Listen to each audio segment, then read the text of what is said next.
Hi, welcome to Myers ASMR. How are you? Relax, relax, shake that mess off, shake that stress off. Hey, you couldn't want it if it wasn't possible to get it. Yeah, you could not want it if it was not possible to get it. Well, look what I got.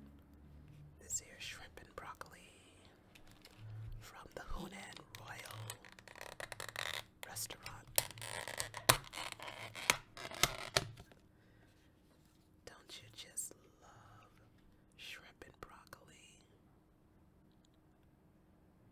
I mean, the Chinese restaurants know how to make broccoli taste great. So let's dig in. Actually, this is chicken and broccoli. Yes, yes. Yes, yes. And this is the small. I usually get it with no rice, sometimes brown rice, but this time I wanted just the essentials.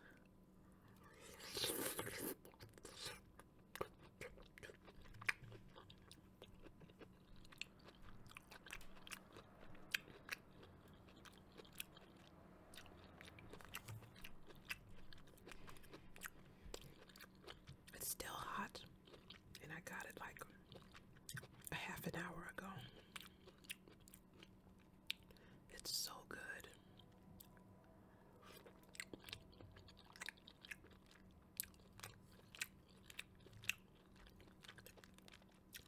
I think this was $9, and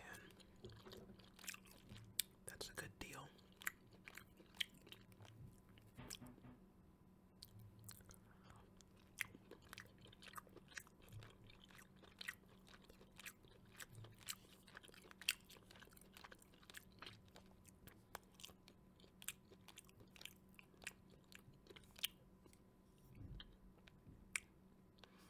I'm not even that hungry, but I wanted to eat it before it got cold.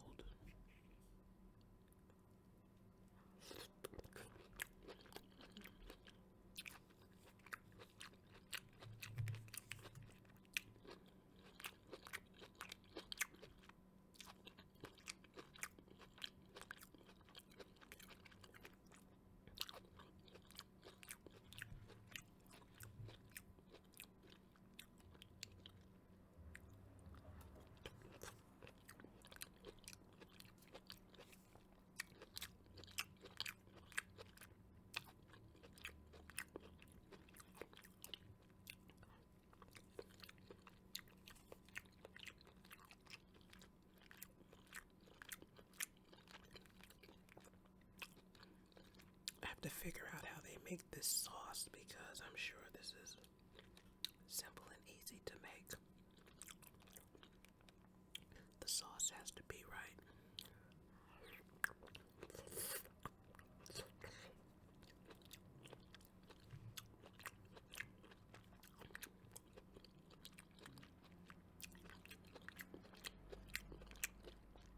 I have tried to replicate it with just soy sauce at home, and that's not the same sauce.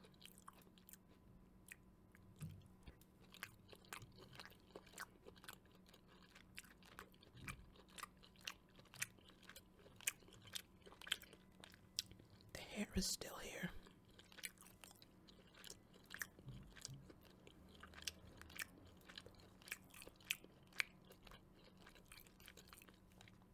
I love it because it's so natural looking and it closely resembles my own.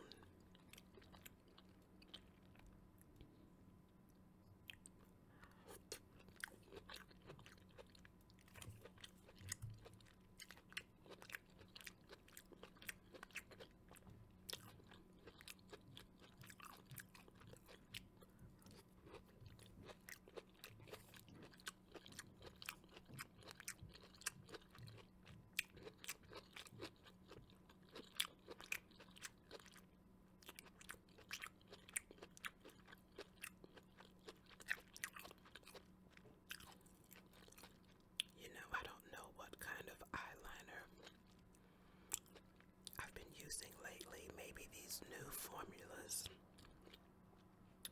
really stay put, but these eyeliners just don't wash off for days. Sometimes I don't even have to reapply at all, and there's still a trace of it under my eyes. This I did apply today, but I probably didn't really have to. I would have had like a little line under there. I don't know. I mean, I am thoroughly washing my face twice a day, and that eyeliner, I mean, I'm using soap and I'm like scrubbing like this, and that stuff does not budge.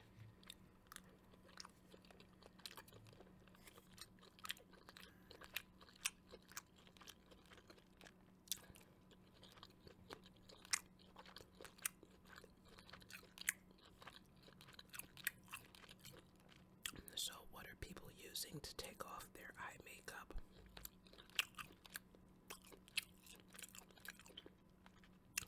It's probably those makeup remover pads, right?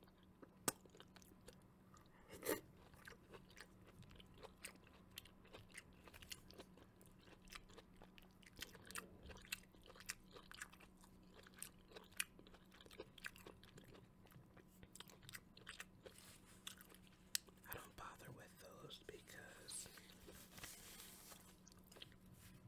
if I'm gonna keep applying the eyeliner anyways, right? Some days I don't even have to put any.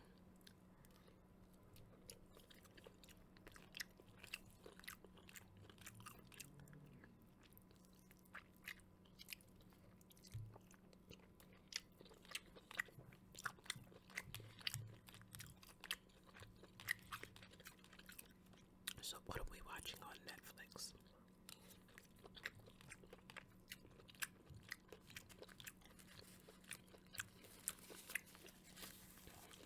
I usually have a number of things in my queue, like Orphan Black, Grey's Anatomy, of course.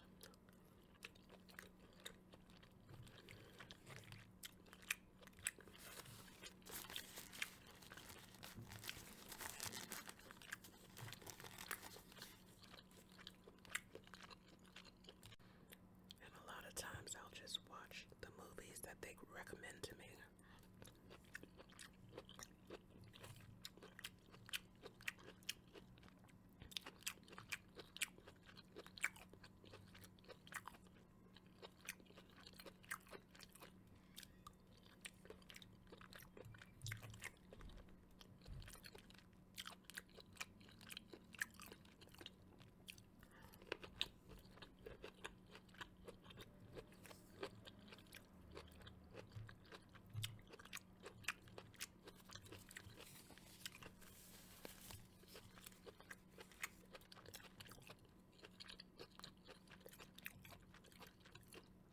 That Being Eddie documentary about Eddie Murphy is so good.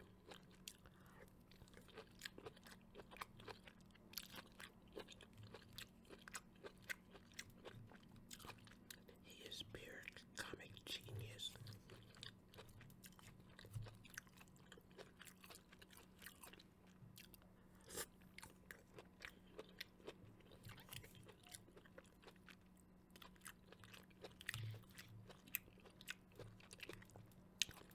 I missed his SNL days. I have to find those and watch them.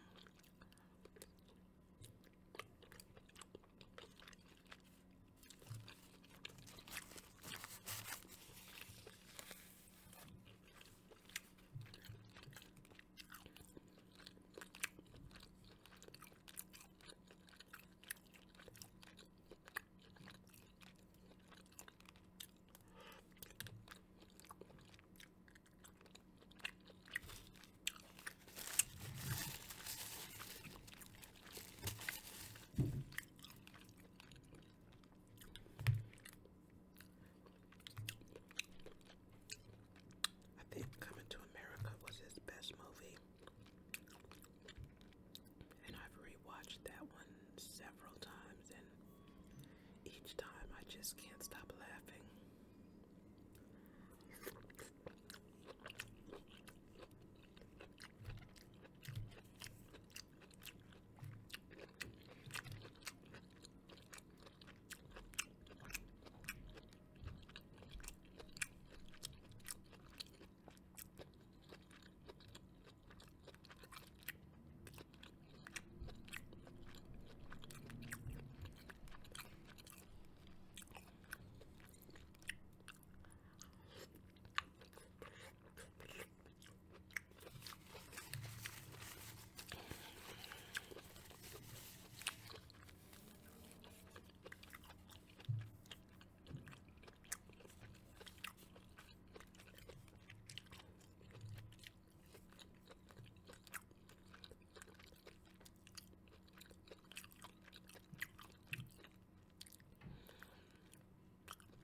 I can't tell you how many people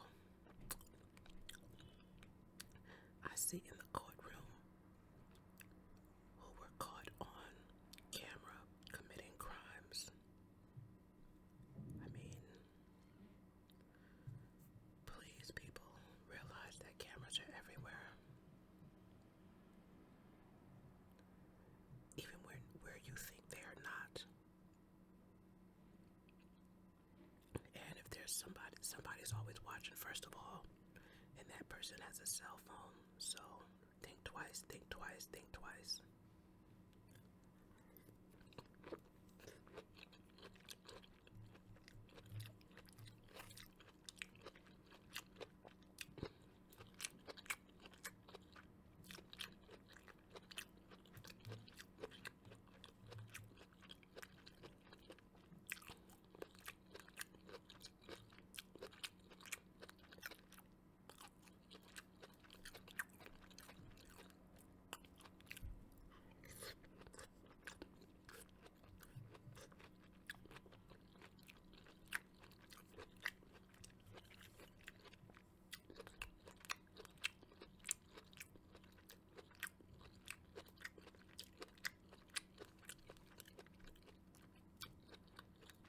This is not that salty.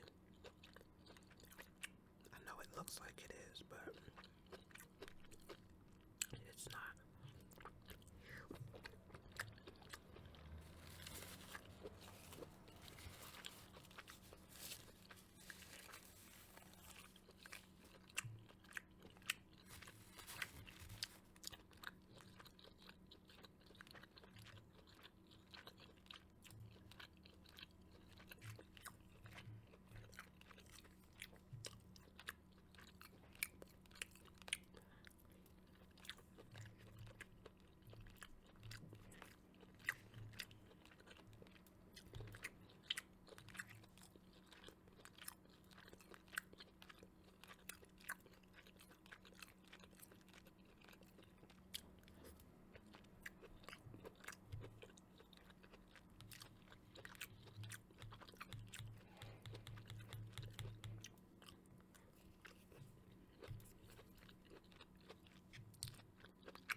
Generous they are with the chicken.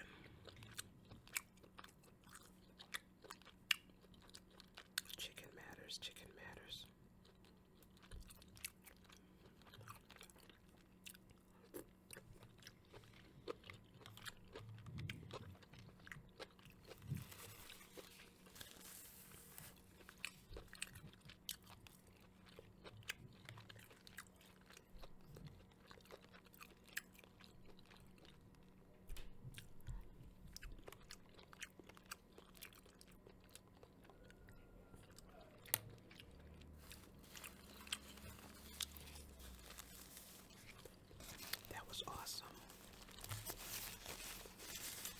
Ooh.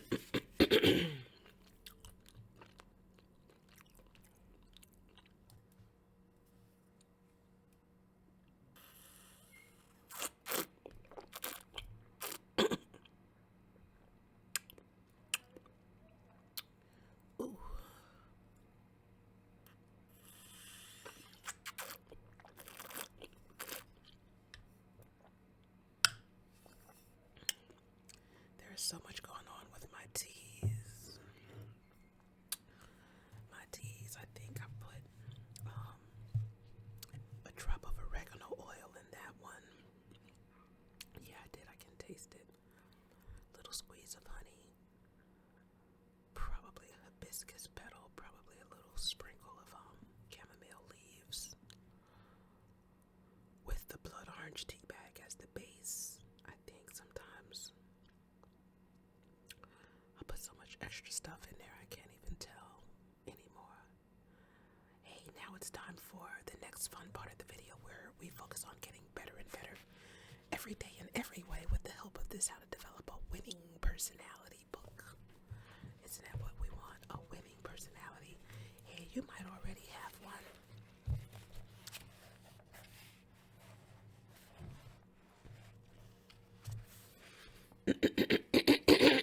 Excuse me.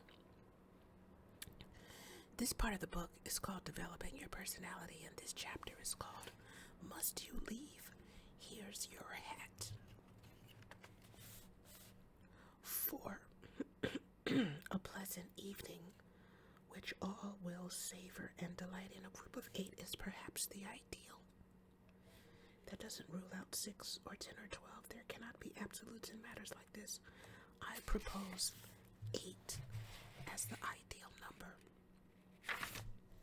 As the result of an informal survey among a score of women who entertain frequently and who have some very definite ideas on the art of hosting, I doubt whether any of them entertains as a technique for overcoming loneliness, but all of them manage to achieve the end result for which we are working. Some of the women preferred 6, others 10 or 12. It averaged out at 8, and following are some of the reasons given. A few of them are especially relevant to our purpose. 1, it doesn't wear me out when I entertain a group of that size. My kitchen facilities are not taxed. I have room at the table, and I don't have to worry about whether or not I have enough service. When I entertain a large group, I'm completely pooped, and I can't enjoy myself, and nobody enjoys me. I do 10 times as much work, and I spend most of my time apologizing for things that aren't right. When it's all over, I feel miserable because I'm sure it has been a flop. 2, with 8 people, you have one group. It doesn't have to split up into cliques. At larger parties, people have to click up, and a lot of people always have the notion that the people in another clique are having a better time, so the party is spoiled for them. I find that 8 people are the most who can become involved in a single discussion or friendly argument. With only that many people, there is time for everyone to have his say, and it is easy for everyone to hear what the others are saying. When the evening is finished, everyone has the feeling that not only has he had a good time, but he has also contributed something to the enjoyment of the others also. They get the feeling that there has been some mental stimulation instead of just eating and drinking and having fun. They call me the next day and tell me how wonderful I am, and I know they mean it. 3, if you like to have some organized amusement at a party like games or cards, you can do it best with 8 people. With a larger group, it becomes unruly, and with less people, it just doesn't seem to be as much fun. Personally, I don't like cards at my parties, but if you happen to have people over who do like cards, 2 tables is just right. 1 table makes it a card game instead of a party, and more than 2 tables makes me feel like I'm running a gambling casino. In any event, I never arrange things so that my guests spend more than half the evening at cards. The same is true of games. A whole evening of games is like running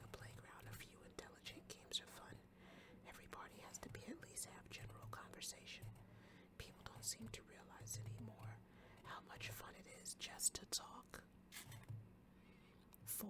I like to limit my parties to 8 people for a lot of little reasons that may seem silly to some people, but I have found that often it is the little things that make the difference between perfection and just alright. For instance, ice cubes. You have no idea how fast they go with a large crowd. I know that some people can run out to the corner and buy more, or that others have fancy, expensive ice cube gadgets, but I can't and I don't, and somehow I never seem to have enough ashtrays around for a large group. Of course, I could buy a few dozen, but why should I clutter up my house with ashtrays merely because I might need them once a year or less? It's better to invite less people. And by the way, ashtrays fill up and have to be emptied out. I once spent practically the whole evening emptying ashtrays while all my guests were feeling too sorry for me to enjoy themselves. 5. Large parties are too expensive. It's not what you think. I mean that it costs 4 times as much to entertain 16 people as it does to entertain 8. Why? I'll tell you why in the first place. Liquor. You may not believe it, but people who are the wallflower type who are left out sort of drink far more than those who are participating. Both because they need it to keep up their spirits and because it gives them the appearance of not being left out. You know, that they like to drink and that they are doing what they like to do.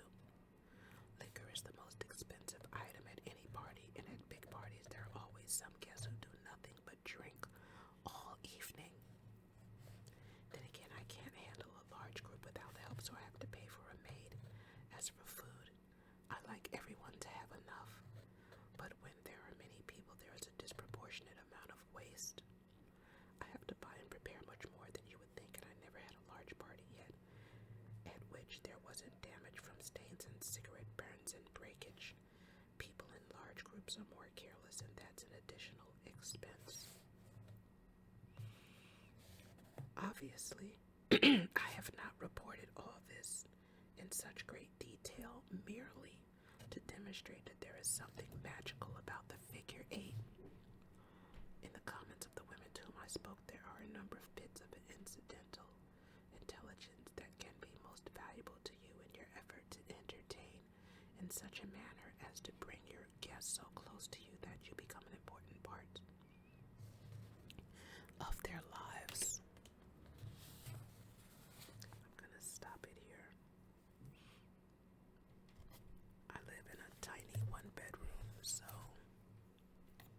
I don't even think I can fit 8 people to entertain comfortably. But I grew up in a large house, and my mom used to entertain when we were younger. So, and she used to complain about how much work it was. And it's hard to tell just looking on the outside, but the food, the house, everything, making sure the beverages are stocked, and yeah, I know it's a lot. And he's right. I wouldn't even entertain if I was just one person doing it by myself. I wouldn't even try to have more than 8 people over. Unless they were if everybody was bringing a dish, maybe, if everybody was pulling their own weight, so to speak. Hey, if you like what I'm doing, like and subscribe and donate to the channel and catch me in the next video. And if you want to collaborate on each other's social media, let's talk. Remember that if it wasn't possible for you to get it, then it wouldn't be possible for you to want it. May you find lasting happiness.